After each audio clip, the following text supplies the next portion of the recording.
Hello students, कैसे हैं आप सब। आई होप आप सब बहुत अच्छे से होंगे और अपनी पढ़ाई अच्छे से कर रहे होंगे। So welcome to my channel Puja special व्याकरण क्लासेस। आज हम संस्कृत की क्लास में आज लिंग परिचय और वचन का परिचय पढ़ेंगे कि ये हमारा बेस है और इसी पर सब आधारित होता है। तो सबसे पहले हम सीखेंगे कि लिंग क्या होता है और वचन क्या होता है। आप लोगों ने इंग्लिश में भी पढ़ा है, जैसे कि आप लोग जेंडर पढ़ते हैं, यानी कि लिंग, यानी कि उसमें भी आप मास्कुलाइन जेंडर, फेमिनाइन जेंडर और न्यूटर जेंडर पढ़ते हैं। इसी तरह हिंदी में भी आप पढ़ते हैं स्त्रीलिंग, पुल्लिंग एंड नपुंसक लिंग, ये सब पढ़ते हैं। इसी तरह हमारी संस्कृत में भी ये लिंग होते हैं और ये थोड़ा सा अलग है संस्कृत में। तो चलिए देखते हैं कैसे। देखिए, लिंग परिचय जो है, लिंग हमारा संस्कृत में क्या है, वही होता है सेम पुल्लिंग, स्त्रीलिंग और नपुंसक लिंग। ठीक है। अब पुल्लिंग में जैसे ये है बालकः, ठीक है। पुल्लिंग बालकः, वृक्षः, गजः।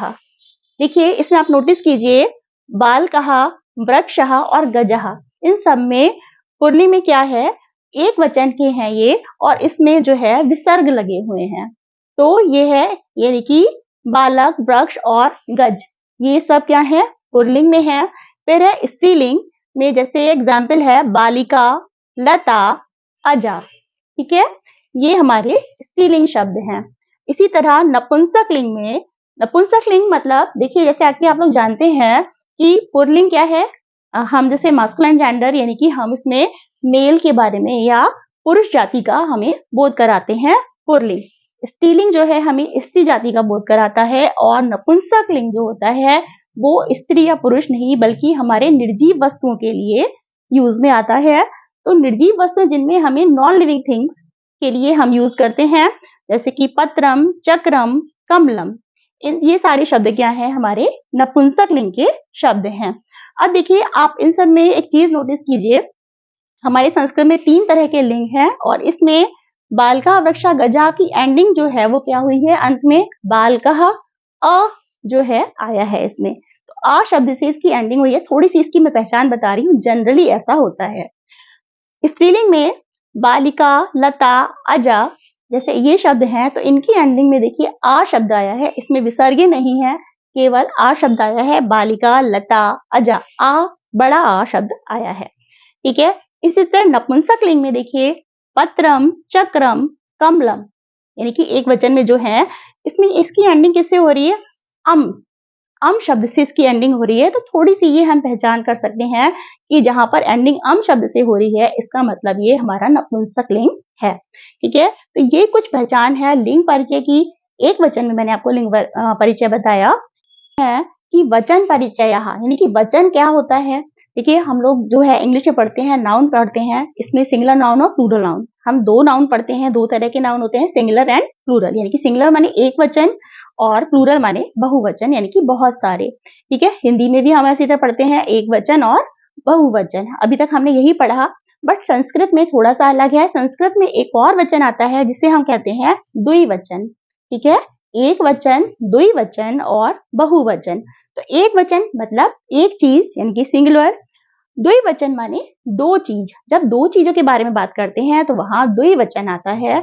और तीसरा है बहुवचन, यानी कि बहुत सारे। अब देखिए, जैसे एक वचन में मैंने यहाँ पर तीनों को लिंग को लिया है, जो अभी मैंने लिंग समझाए आपको, उसी को मैंने यहाँ पे दोबारा लिया है ताकि आपको और अच्छी तरह समझ में आए। पुल्लिंग, स्त्रीलिंग और नपुंसक लिंग का एक वचन, द्विवचन और बहुवचन तीनों लिए हैं, ठीक है। आप देखिए, एक वचन में बालकः, ठीक है, बालका यानी कि एक बालक। अब यदि हम स्त्रीलिंग में करेंगे तो बालिका, अब हमने विसर्ग हटा दिए, यही मैंने यहाँ पे लिखा है बालिका, तो ये हो गया स्त्रीलिंग।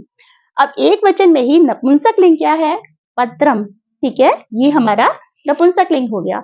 अब द्विवचन, यानी कि अब हम 2 के बारे में बात कर रहे हैं, तो हमें 2 के बारे में लिखने के लिए हम क्या लिखेंगे, बालको, इसमें अ की मात्रा लगाते हैं, बालको। फिर स्त्रीलिंग में लिखेंगे तो बालिके, ठीक है, एक वचन में बालिका और द्विवचन में बालिके, और नपुंसक लिंग में पत्रे, ठीक है। इसी तरह फिर बहुवचन में बालकः, यानी कि बालक के साथ हमने आ का की मात्रा लगाई और फिर विसर्ग लगाए, तो ये हो गया बालकः, ठीक है, ये हो गया यानी कि बहुत सारे बालक। बालिकाः, इसमें हमने बालिकाः में भी हमने आ लगा के, आ की मात्रा लगा के विसर्ग लगा दी, इसका मतलब बहुत सारी बालिकाएं, लड़कियां। फिर है पत्राणि, पत्राणि माने बहुत सारे पत्ते। अब यदि हम इसे ऐसे देखें तो देखिए, यदि हम पुल्लिंग में देखिए, एक वचन, बहुवचन, द्विवचन और बहुवचन, बालकाः, बालकौः, बालकाः। ठीक है, स्त्रीलिंग में बालिका, बालिके, बालिकाः। नपुंसक लिंग में पत्रम, पत्रे, पत्राणि, यानी कि एक पत्र, दो पत्ते और बहुत सारे पत्ते। तो ये इस तरह से हमारे वचन में हमने इसे डिवाइड किया है। और पुल्लिंग, स्त्रीलिंग और नपुंसक लिंग मैंने आपको तीनों लिंगों में एक वचन, द्विवचन और बहुवचन समझाया है, ताकि ये शुरुआत आपको, संस्कृत में जो शुरुआत है वो आपको समझ में आने लगे कि किस तरह से लिखा हुआ है। इसके आगे अभी हम बहुत सारा है, सर्वनाम का प्रयोग कैसे करते हैं, क्रियापद क्या होता है, उसके कुछ रूप चलते हैं, उसके बाद हम लोग वो सब पढ़ेंगे, ताकि आपको जब मैं शब्द बताऊंगी, शब्द रूप बताऊंगी, क्रिया यानी कि धातु रूप बताऊंगी, तब आपको सेंटेंस बनाना आएगा उसके अकॉर्डिंग, रूप के अकॉर्डिंग। जैसे हमारी हिंदी ग्रामर और इंग्लिश ग्रामर होती है, उसी तरह हमारी संस्कृत ग्रामर होती है। और यदि हमने ग्रामर को समझ लिया तो हमें संस्कृत में बहुत आसानी से हम इसे बोल पाएंगे और लिख पाएंगे। तो अब नेक्स्ट क्लास में हम लोग इसके जो है रूप है और सर्वनाम का प्रयोग है और धातु वाले जो रूप चलते हैं उसके अकॉर्डिंग सेंटेंस कैसे बनाते हैं, अपना परिचय कैसे दे सकते हैं, दूसरे के बारे में कैसे पूछ सकते हैं संस्कृत में, ये सब सीखेंगे। तो तब तक के लिए all the best, thank you so much.